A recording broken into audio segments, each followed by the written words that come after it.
After 40 years, Northern Beaches teacher Chris Dawson stands trial for murder. Tonight, claims of hitmen, an illicit affair, and why he allegedly wanted his wife Lynette dead. From a bruising debate to pressing the flesh, our leaders campaign, but is it too late for thousands of voters?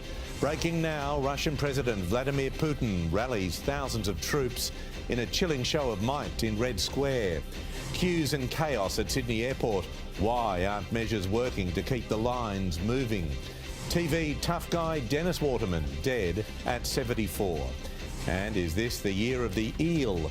The one thing Parramatta needs to fix if it's to win a drought-breaking premiership. This is 9 News with Peter Overton. Good evening. One of the country's most high-profile trials is underway. More than 40 years after Chris Dawson is accused of murdering his wife Lynette, then disposing of her body. The court heard the footballer turned teacher had asked around about a hitman and was motivated to kill so he could have an unfettered relationship with a younger woman. Walking towards a day he never thought would come, Chris Dawson and his lawyer make the slow and silent journey to Sydney's Supreme Court, where they were met by cameras and questions. How are you today, Mr. Dawson? Did you ever think this day would happen? Once a Newtown Jets rugby league jock, now 73 years old and injured from serious falls. The grandfather has pleaded not guilty to murdering his wife Lynette 4 decades ago. Joe is on the road. October 1, 1975, just over 6 years before the mother vanished, Muhammad Ali fought Joe Frazier in the Philippines. Dawson watched the broadcast with teammates and, according to the Crown, asked one of them if he knew someone who could get rid of his wife. Craig Everson SC arguing it went no further until the footballer began an affair with a young woman in the early 80s. He was infatuated with her. He repeatedly asked her to marry him. He was motivated to kill his wife by his desire to have an unfettered relationship. January 1982 was the last time Lynette was ever seen or heard from. She missed plans with an artist to draw her daughters, who family say she would never abandon. It would be 6 weeks before the doting mother was reported missing to police. There were unconfirmed sightings of Mrs. Dawson in the years after she disappeared, including here on Victoria Road outside the old Gladesville Psych Hospital. Even though it's been argued that is not possible, this will be one of 3 sites the judge will visit over the coming weeks. Dawson is the only person that's ever been charged, but today the court heard there could have been others involved in the alleged killing and the dumping of Lynette's body. With a long list of witnesses to come, the high-profile case could run for up to 6 weeks. Tiffany Genders, 9 News.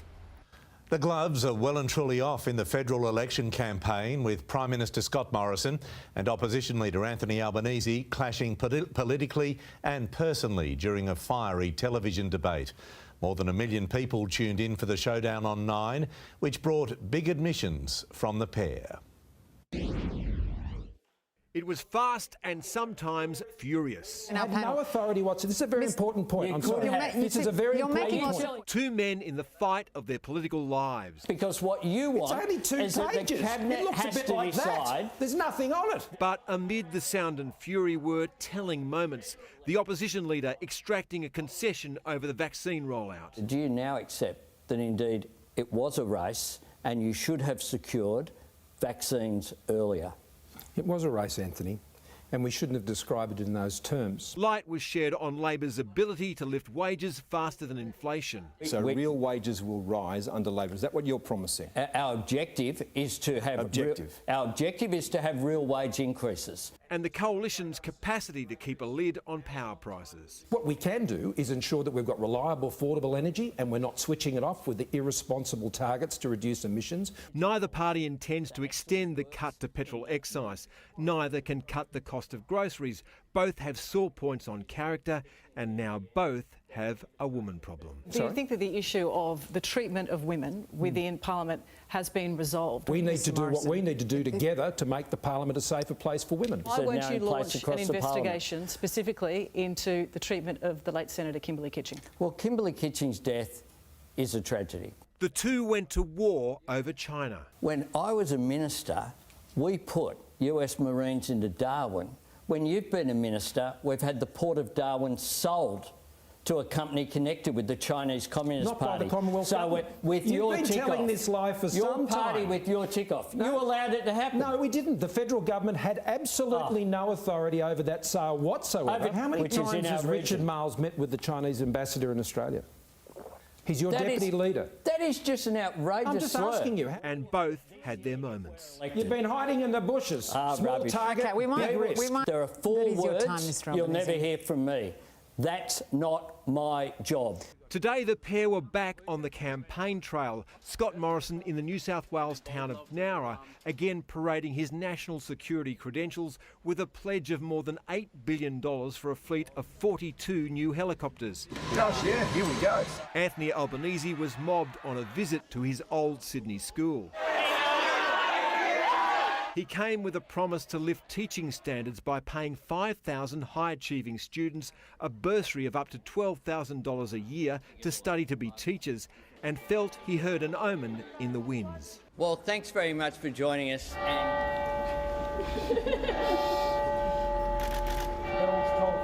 The bells toll for the Morrison government. Time is up. Chris Ullman, 9 News. Federal politics reporter Fiona Willan is in the rocks tonight. Feed the debate has set the scene for the final fortnight of the campaign. Pete, the battle lines have well and truly been drawn, and at this point, both sides will ramp up their campaigns. Scott Morrison will spend tonight in Sydney, but in the days ahead, he's expected to clock up his 30th flight in 4 weeks, ahead of the official Liberal Party campaign launch in Brisbane on Sunday. Anthony Albanese has picked up his pace today. He's currently on his way to his 3rd state in 12 hours. Labor has a clear lead in the polls, and that gap has widened, but Scott Morrison has made a point of reminding us there's still a large number of undecided voters.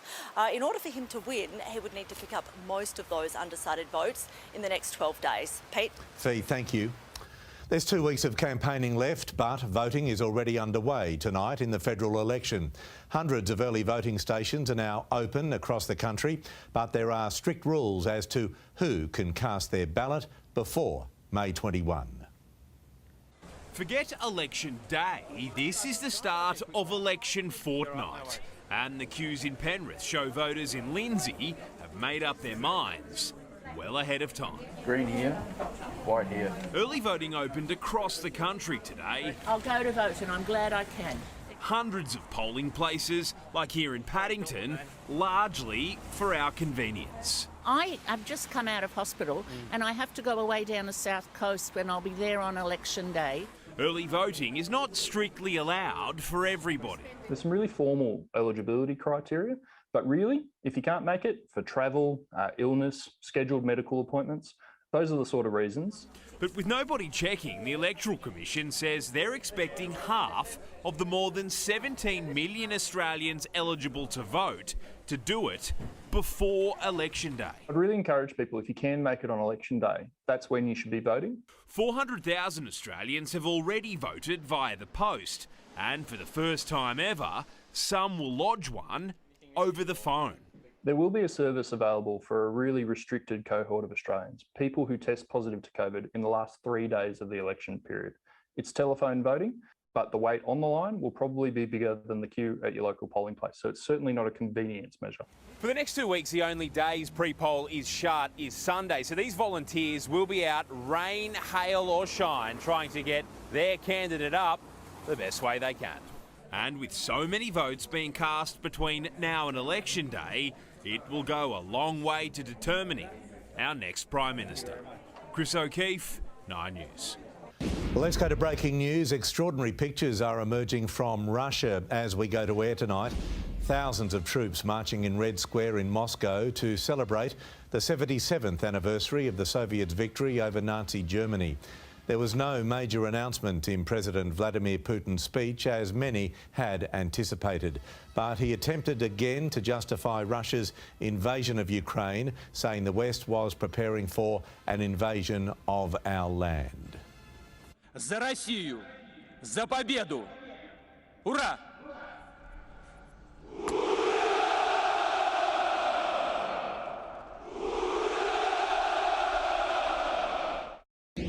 And these shots are live now from Red Square. President Vladimir Putin has laid a wreath at one of the monuments in Red Square. He's just met with military officials.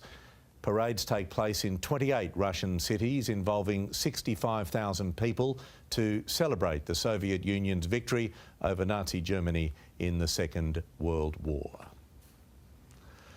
Passengers have faced fresh delays at Sydney Airport today. Let's go straight to Nine's Liz Daniels. Liz, what sparked these long queues? Well, Pete, it's this ongoing issue. Despite the scrapping of those close contact isolation rules, Sydney Airport says it's still struggling with COVID-hit staff and also battling to rehire its workforce in this incredibly tight jobs market. Now, this morning, that spelt delays and long queues for customers in the Monday morning madness getting out of Sydney for that business rush, both here and at the domestic and international terminals. Now, this evening it is a little calmer, but there is some advice. Arrive early if you can, 2 hours before a domestic flight, 3 hours before international. Be prepared going through security, and the most important, Pete, is to be patient. Thank you, Liz. The Australian share market dropped sharply today, hitting a new 20-day low. Eddie Meyer breaks down what happened. It was a tough day on the market from the open. The All Ordinaries dropping almost 1% immediately and continuing to slide at one point almost 2% down. It struggled to recover and ended the day almost 1.5% down at 7,357.9. Driving this is investor concern over rising interest rates here and abroad. The All Ords is now almost 5.5% down in a month. Westpac suffered a slump in cash profit, down 12% to $3.1 billion in the 6 months to March, compared with the same period last year, although that was up sharply on the September half. It's blaming the result on intense competition in the mortgage market. Westpac also announced it's pushing ahead with plans to slash costs and jobs. Eddie, thank you. The couple whose 3 dogs mauled a 90-year-old woman on the South Coast have been fined and banned from owning dogs for 5 years. Ada Holland was attacked on Jervis Bay Beach in March 2020. Adam Newbold and Candice Bernhard from North Nowra pleaded guilty to the charges and were fined $10,000. A coronial inquest into the deaths of 2 firefighters during the Green Wattle Creek blaze, which devastated the Southern Highlands, has been told it was ignited by a lightning strike 1 month earlier. Andrew O'Dwyer and Jeffrey Keaton were killed when a tree fell on their vehicle 6 days before Christmas in 2019. Mr O'Dwyer's widow, Melissa, was in court today for the proceedings. Russian shelling of Ukraine intensified ahead of tonight's Victory Day parade in Russia. 60 people are thought to have died in Ukraine when a school was hit by a bomb. Ukraine has had plenty of high-profile support, though, with a flurry of surprise visitors. A surprise performance from Bono in a Kyiv metro station turned bomb shelter. The U2 star sang his appearance, along with guitarist The Edge and a Ukrainian singer turned soldier, was at the request of President Zelensky. His spontaneous show with some strong words for the encore. I think it's one man's war, really. Another unannounced visit in the west of the country, Jill Biden stepping across the border from Slovakia, where she'd been meeting with refugees. The US First Lady embracing her Ukrainian counterpart, the latest high-profile American to secretly enter the country during more than 10 weeks of war. This war has to stop. Alina Zelenska calling the visit courageous, as Canadian Prime Minister Justin Trudeau hoisted Canada's national colours over the capital again, marking the reopening of the Canadian Embassy. In the east, a Russian bomb has hit a school in Bilahorivka in the Luhansk region, where 90 people were sheltering. The regional governor fears 60 are dead, saying the chances of people still being alive are small. President Zelensky saying evil has returned to Ukraine as the world tenses for what Russia will do next. Today marking the nervously anticipated Victory Day. In London, Karianne Greenbank, 9 News. Israeli police have captured 2 Palestinians suspected of killing 3 people in a stabbing attack last week. The attackers fled the scene after the incident in the ultra-Orthodox city of Elad, sparking a massive manhunt. Israel has informed its allies that it is preparing to send assassination teams to kill Hamas leaders abroad in retaliation for a series of recent attacks. Dennis Waterman, though, whose tough guy charm made him famous in a career spanning 7 decades, has died. In addition to his TV and stage roles, he had hits singing and more recently starred in the Australian film Never Too Late.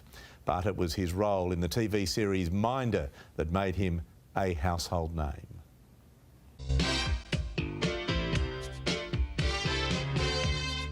Just one role was all it took to secure Dennis Waterman's place in TV history. I swear I didn't. On my sainted mother's grave. Now, normally this would be OK for me, Arthur. But I happen to know that your old mum is alive and well and living in Frinton. Yeah, well, never mind that. I've got something else for you, right up your street. The series was called Minder, with Waterman as Terry McCann, the ex-con, streetwise geezer and bodyguard to Arthur Daly, played by George Cole. This isn't for you. This is for civilians. We never figured out what made Terry stay with Arthur. There was a quote about he did me a favour. He keeps telling me he did me a favour once, but I can't remember what the favour was. Good boy, you remembered that well. Got it, eh? Yeah, yeah. It was one of the great small screen partnerships. Terry, the muscle. He thought of himself as a gunslinger in a way, and that he had to clean up the town. And Arthur, the shifty car salesman. Extraordinary. Looks like some sort of flora. Grass, Mr. Daly. Grass. Everything about him was shifty, but it was only when he was playing Arthur Daly. There was nothing shifty about him when he was George. A hit series and a hit song, sung by Waterman. It reached number 9 in Australia. Just you keep me near, I'll be so good for you. Be so good for you. I'll be right by your side. Before Minder, Waterman was Detective George Carter in The Sweeney, and for a while, the hardest man on TV. In 2003, he was back as a retired detective, brought back to run a cold case unit in New Tricks. Still got it. And there was a film in Australia, Never Too Late. Now that you're here, we have a full set. We've got Jeremiah Kane. The best face man you've ever seen. You're outrageous. But it was as Terry in Minder. I would just like to say these few words. A drink from me. The drinks are on me. For which Waterman will be remembered and loved. Mark Burrows, 9 News. Let's check in now on today's weather. Good evening, Amber. Good evening to you, Pete. It was an overcast day with a few showers. We saw a widespread 1 to 5 millimetres of rain, some heavier falls though along the coast. But with the rain came a few rainbows. This one spotted over Middle Harbour this morning. If you felt a little chilly, it was our coldest day in 6 months. The city only reaching 18 degrees. Our west dipping to 9 degrees overnight before reaching just shy of 18 as well. There is still plenty of rain to come. I'll be back with the full forecast a little later, Pete. Amber, thank you. Craig McLachlan is back in court. Tonight, the actor defends his reputation. The District Court judge overseeing Guy Sebastian's fraud case has died. We join the family of little Adeline as they bring her home from Mexico, but without her lost mum. And the Western Sydney Woolworths trialling a national first.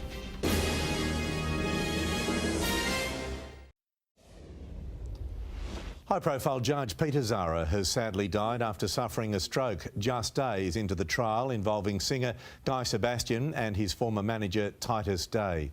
In a statement, Judge Zara's family said his death would create a void that would be difficult to fill. The trial will be adjourned until next week when a new judge will be allocated to the case. Actor Craig McLachlan was in the New South Wales Supreme Court today. The former Neighbours star is suing the ABC, 9 newspapers and his ex-colleague Christy Whelan-Brown over sexual harassment allegations published about him in the media. A horror show for all involved. Craig McLachlan maintains he was wrongly accused of indecent assault, sexual harassment and bullying during the 2014 stage production of The Rocky Horror Show. Arriving at court today for the first day of a defamation trial he brought on, suing former colleague and actor Christy Whelan-Brown personally and the media organisations who published the allegations about him in 2018. The Gold Logie winner, known for starring in soap operas like Neighbours and Home and Away, is arguing he was subjected to a smear campaign which injured his personal and professional reputation. 9 newspapers and the ABC are arguing the defences of truth and contextual truth. In opening the case, McLachlan's barrister told a 4-person jury it's a case about a double-pronged attack made on him by 2 powerful media organisations. He's suing them for what these publications said and meant about him, including allegations he assaulted or indecently assaulted Ms. Whelan-Brown and other cast members of The Rocky Horror Show, indecently assaulted and bullied female colleagues, and exposed himself to female cast members. McLachlan's defence also showed the jury several photographs pointing out costumes which were risque and sexual in nature worn during the Rocky Horror Show. He also spent much of the afternoon reading parts of the script, breaking into song at some points to give them a sense of the production. The trial is expected to run for 4 weeks, with McLachlan slated to give evidence tomorrow. Emma Partridge, 9 News. A landslide on a road in Alaska was caught on camera by a tourist as a bulldozer clearing the road narrowly escaped being hit by boulders and falling trees. The road is the main access from the Lau Point community to the town of Seawood. The only mode of transport to get there now, water taxi. Prince William appeared at the BAFTAs saying the planet is on fire and urged viewers to be more sustainable.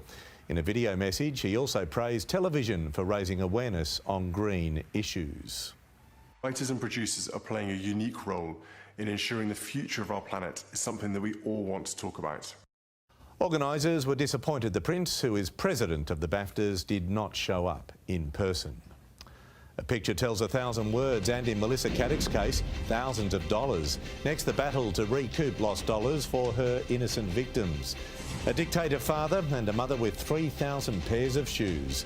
The Marcos dynasty set to continue in the Philippines. A prison inmate on the run after escaping from a New South Wales jail. And the hustle and bustle is back. Fashion Week returns to its pre-pandemic former glory. 9 News, brought to you by Wonderlust plant-powered supplements.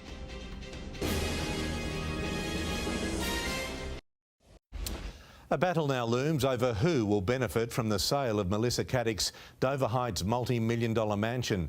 It comes as the extent of the fraudster's deception is exposed, with hundreds of thousands of dollars of clothing and accessories worn on one night alone. Melissa Caddick vanished without a trace, her husband Anthony Coletti leaving the federal court, left to fight for a slice of the sale of the family home at Dover Heights. Are you appalled by your wife's actions? Do you have anything to say to all the victims? He's required to vacate the property by May 18th so that it can be sold. Unbeknown to him, their lavish lifestyle was funded by unsuspecting family and friends, money they had handed over for Caddick to invest. She burned through more than $23 million of other people's money on a lifestyle of unbelievable excess. This now infamous photo taken back in July 2018 shows the extent of Caddick's deceit and crimes, the fraudster dripping in more than $400,000 worth of luxury items, from the $14,000 gown to the sapphire and diamond necklace, earrings and bracelet, the engagement ring costing $34,000 and an expensive wedding band. Anthony Coletti also decked out wearing an $11,000 watch and wedding band worth a hefty $26,000. Documents filed in court outline how Mr. Coletti hasn't been able to secure gainful employment apart from casual hairdressing and some income from music. He blames the extensive media coverage, lengthy legal proceedings and grief. The property was purchased by Caddick with money stolen from investors. The case will be back in court next month. Vicky Jardim, 9 News. 3 days after escaping from a minimum security prison in the state's Riverina, police have arrested this man. 33-year-old Mark Allen was last seen at the facility in Tumbarumba near the Victoria border on Friday. He was found by police at a house in Wagga Wagga, more than 100 kilometres away, this afternoon. A toddler found abandoned a week ago in Mexico is now on her way to Australia. Police are still searching for the 2-year-old's parents, and in Cancun, her family spoke exclusively to 9 News. Oblivious to the drama surrounding her, 2-year-old Adeline is leaving Mexico for Australia 1 week after she was found by strangers abandoned outside a church. Her mum and dad are still missing. We just want to get her home. And then it's breaking my heart to go without Tani. I don't know, but there's nothing I can do about that. So at this moment, and we're leaving knowing that Tani's getting searched for in a very professional way. You know, they're doing an excellent job. With the help of the Australian consulate, Adeline was granted an emergency passport and will travel with Uncle Ben and Gran to Queensland. Happy, fast. I can't catch her. She's been great. She's really taken to Ben. Say hola. Hola. Hola. Oh, you're going to hang on to it. You talk. Adeline's mother, Tani Shanks, hasn't been seen in a week. She's from Queensland but lives in Mexico. Her ex-partner, Jorge Astudillo, has also vanished. The pair last seen in Cancun, where Adeline was found wandering alone on church steps last Monday night. What did police say to you about the investigation? All I want to say is they have been incredible. We are just so blown out with what's going down. We can't say anything, of course. Once they're home, there's little that Ben and Leanne can do except wait, phone in hand, for an update on the search. They've met with the officers in charge of the investigation and say they're confident they're in good hands. What's next for Addie? Well, we haven't really gone that far yet, but when we get home, we'll sort all that out, and she's going to be well looked after. In Cancun, Mexico, Michael Genovese, 9 News. The most divisive election in decades is underway in the Philippines. The odds-on favourite is Ferdinand Marcos Jr., son and namesake of the country's infamous dictator. The Marcos family fled into exile after a popular uprising 36 years ago. Known for their brutal and corrupt rule, Imelda Marcos's collection of jewellery and 3,000 shoes shocked the world. The 14th Doctor Who has been announced, and he isn't your average Time Lord. Nkuti Gatwa was born in Rwanda and fled the genocide there with his family. Gatwa grew up in Scotland and had to sleep on a friend's sofa on his quest for stardom. The who's who of the industry turned out today for the grand opening of this year's Australian Fashion Week. The legendary Carla Zampatti was remembered through her daughter's collection, a showstopper which kicked off the event. Like mother, like daughter, Bianca Spender opening Australian Fashion Week on the Carla Zampatti runway, dedicated to her late mum. Having done shows, my first show at Carriage Works in this room, her last show in Carriage Works in this room, for me, I know she'd be smiling. In the front row, her sister Allegra off the hustings and taking in a collection inspired by courage through pain, something Bianca learnt suddenly in April last year when her mother, a legend of the Australian fashion industry, died unexpectedly after a fall at an outdoor opera. If Mum had been here, she would have been, I'm sure she would have stood up at the end and sort of cheered. Backstage, the usual primping and preening. Pop of colour just on the inner corner. Outside, every influencer under the sun posing up a storm. It's exciting, like we're back, we're feeling cute, we're dressed up, there's no more like sweats. The key to looking cool this year, care less. I don't think the whole look costs much more than $150. I'm wearing my pajamas, my vibe is Sleeping Wizard. This is the first time Fashion Week has returned to its full glory since the pandemic. It's a shame Mother Nature, though, couldn't play ball. This show, the Bondi Born Show, was meant to be held outside, although I might say, in terms of the plan Bs, this Yeah, it's pretty cool. The White Bay Cruise Terminal bursting with colour from a label that plants one tree for every online sale. We've planted tens of thousands of trees. But today was about a daughter following in her mother's footsteps and taking on her sage advice. Don't try too hard. Sophie Walsh, 9 News. You might be serving yourself, but you're not alone. Woolworths at Seven Hills is the first store in Sydney to trial overhead checkout cameras, watching over customers, what they're looking for. That's next. Unlicensed, drunk and now very sorry, what the driver who crashed into a pool has to say for herself.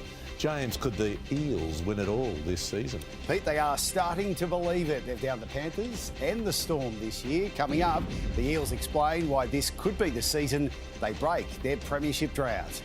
Tigers comeback king Jackson Hastings reveals his desire to play for the Blues.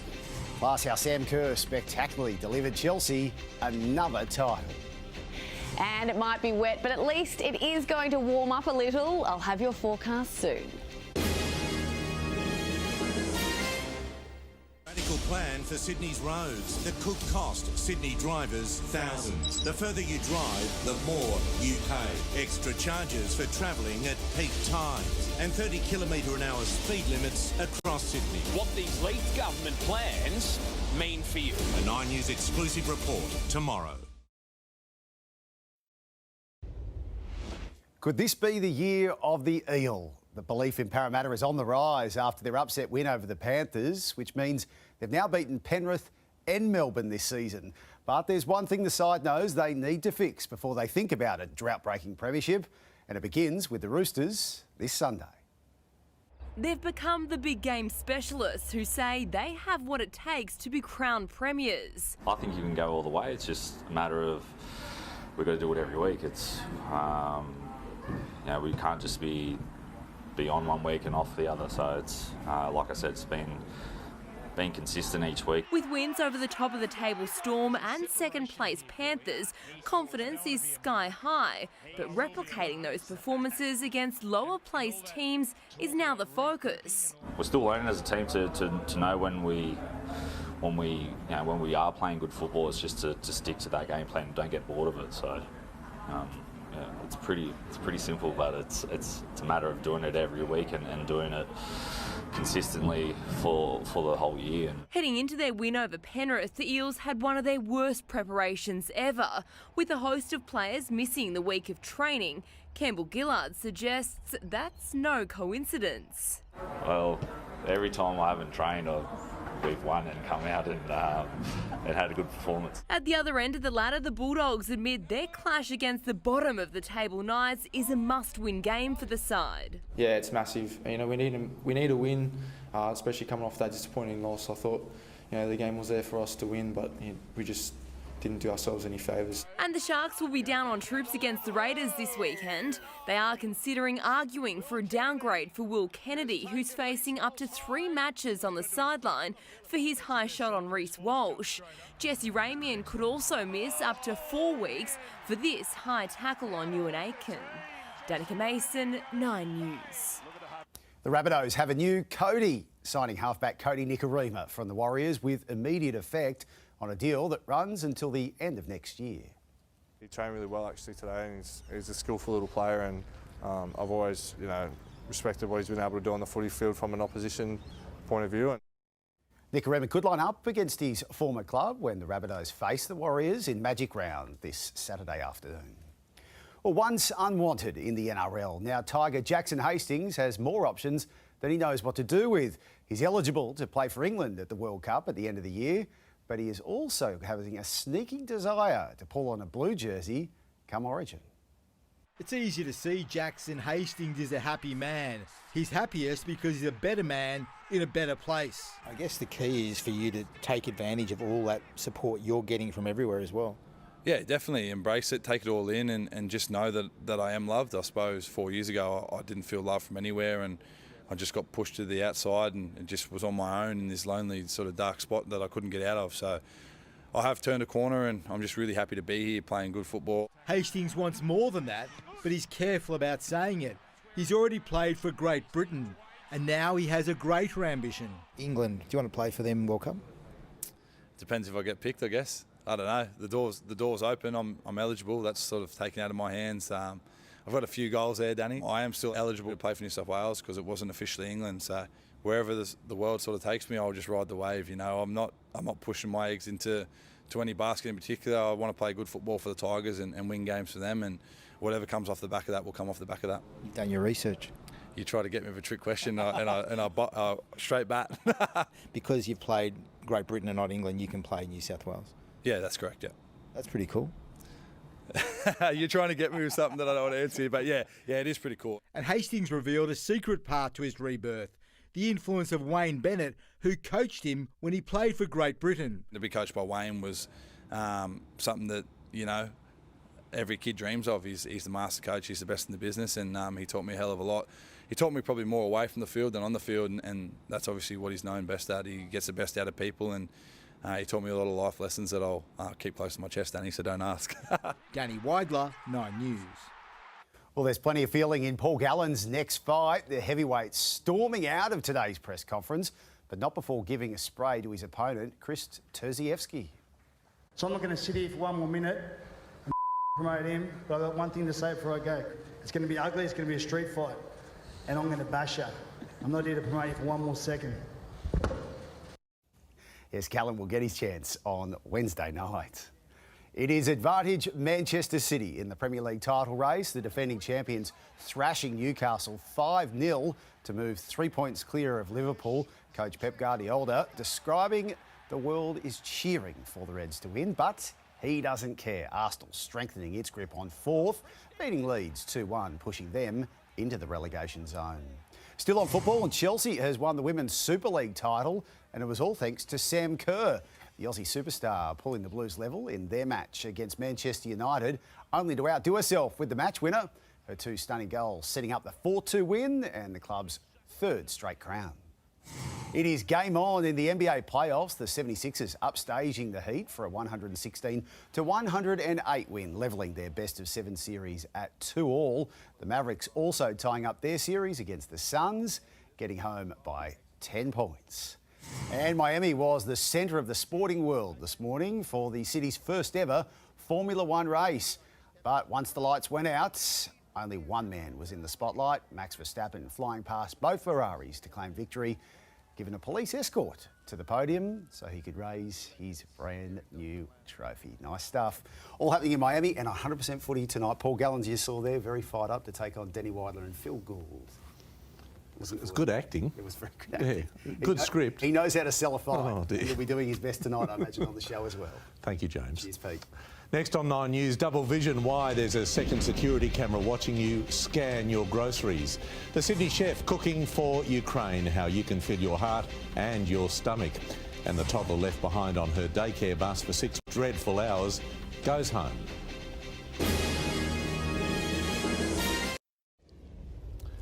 Self-serve supermarket checkouts are getting even smarter, with new AI technology being rolled out across some stores. The technology is designed to crack down on thieves, but it could also speed up your shopping. Did you know your shopping is being checked out at the checkout from every angle? We're used to seeing our reflection in these small cameras while we're scanning our groceries, but now we're being watched from above too. Woolworths currently trialling these overhead cameras in Sydney's west to crack down on self-service cheats. I didn't know. I didn't see. The extra set of eyes detecting whether what you're scanning is what you're putting in your bag. If you've claimed the product you've scanned is something else, say a cheaper item, you'll be caught. And this is great and convenient for shoppers, but can also be used as a loss prevention tactic. I do reckon it's okay because there is people stealing stuff. Woolworths confirming it doesn't record or store the vision. Using artificial intelligence, this system is designed to speed up the self-serve process by improving product recognition. You have to wait for somebody to come and swipe and acknowledge what you've purchased and what's left in the trolley. Coles uses checkout cameras at selected stores too. Ritchie's IGA doesn't. They have fewer self-serve checkouts and rely on staff to monitor transactions. Always keep an eye on your 1 kg bag carrots, because the moment that becomes your #1 selling produce item, that means people are just scanning it through as 1 kg carrots when it could be any other more expensive produce. The overhead cameras are already in use here at Seven Hills. This trial is soon to be expanded, with cameras to be installed in Hornsby, Neutral Bay, Chullora and Carnes Hill. Whether they're here to stay will depend on staff and customer feedback. Sophie Upcroft, 9 News. A drunk and unlicensed driver has apologised for crashing her car through a Perth fence and into a pool, sparking a frantic rescue by neighbours. The heroic witnesses had to smash a window to free Tiri Tutt, who was driving alone on a learner's permit with an alcohol reading of .146. Thank you so much for saving my life, and I'm really sorry for the damages and everything that I've caused. The 25-year-old was fined almost $2,000 and disqualified from driving for 18 months, a magistrate describing her judgment as appalling. She was given a slim chance of survival after being left inside a minivan for 6 hours at a Queensland childcare centre. But tonight, 3-year-old Nevaeh Austin will be sleeping in her own bed after being discharged from hospital. The toddler was found unconscious at Lee Smiley's Early Learning Centre in Gracemere on Wednesday and has spent the past 5 days undergoing treatment. Police investigations are continuing. French's Forest is a world away from the battlefields of Ukraine, but led by top Sydney chef Casper Christensen, volunteers were cooking up a storm today to help. 2,000 pierogies, traditional Eastern European dumplings, I hope I said that correctly, were being made, with all money raised going to support a hospital in Ukraine, which is in desperate need of medical supplies. Coming up in the news, petrol prices and Amber with our weather. Thanks, Pete. We are expecting more showers tomorrow, but the heaviest rain won't arrive until later in the week. Right now, it is only 15 degrees outside. I'll have your forecast next. To fuel, and the average price for unleaded petrol is $1.82.3 a litre, diesel $2.05.2. Here's Amber. It was an overcast day in Sydney with showers as well as a few brief patches of blue sky. This was the view of the harbour this afternoon as the rain clouds moved in once again, making it a soggy commute home for some. Now, the heaviest rain fell in the south with Little Bay, Sans Souci and Peakhurst all picking up more than 15 millimetres of rain, 11 falling at the airport, 9 in Mona Vale and 5 millimetres in the city. It was our coldest day in 6 months, only reaching a top of 16 in Richmond, 17 in Blacktown, Liverpool and Campbelltown, 16 the top in Terry Hills, 18 in the city and in Cronulla. We also saw some showers across the Hunter and Illawarra, as well as the northern rivers today, 12 millimetres falling in Byron, 9 in Gosford. Temperatures below average along the coast, only reaching a top of 16 in Batemans Bay, 18 the top in Wollongong, while the warmest places in the state were Moree, Walgett and Narrabri, reaching 24 to 26 degrees. Tomorrow, troughs will continue to deepen and that will bring heavy and widespread rain and storms right across Queensland, and that will spread into the northwest of New South Wales, while onshore winds on the New South Wales coast will bring a few more showers as well. So showers for Cairns, Brisbane, Sydney and Canberra tomorrow, but the rest of the country should see some lovely blue skies. We'll see heavy rain move in the far northwest, as I mentioned, with much lighter showers along the coast tomorrow. It will be a little warmer, thankfully, tops in the low 20s for most of the state, heading for 20 in Bega and in Mudgee, 23 on the way for Griffith and all the way along the north coast. Sydney will be cloudy again tomorrow. There is a high chance of some light showers as well as light winds. Nothing too heavy though. We are expecting 3 to 6 millimetres of rain in the city, a lighter 2 to 5 millimetres in our west. It will be several degrees warmer than today, both tonight and tomorrow. So we're heading for tops of around 21 to 22 right across our western suburbs. That includes Kellyville, Parramatta and Liverpool, 20 in Terry Hills. And we're expecting a top of 23 in the city and 21 degrees in Cronulla. Let's take a look ahead, and unfortunately those showers are expected to continue right through to at least Friday, tops of 23 to 24 degrees. Thursday at this stage looking like the wettest day, bringing 10 to 20 millimetres of rain. And at this stage of the weekend looking mostly dry, and look at the temperatures, pretty unseasonably warm for this time of year, tops of 26 to 27 degrees, and nights also getting warmer too, lows of 15 to 18. In our west, the showers should be a little lighter, up to 10 millimetres on Wednesday and Thursday. It should start to dry out on Friday though. The weekend weekend looking mostly fine and 27 degrees.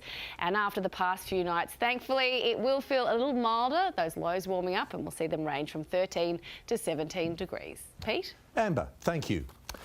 Deb Knight is next with the current affair. That is 9 News for this Monday. I'm Peter Overton. I hope you have a good evening. From all of us, good night.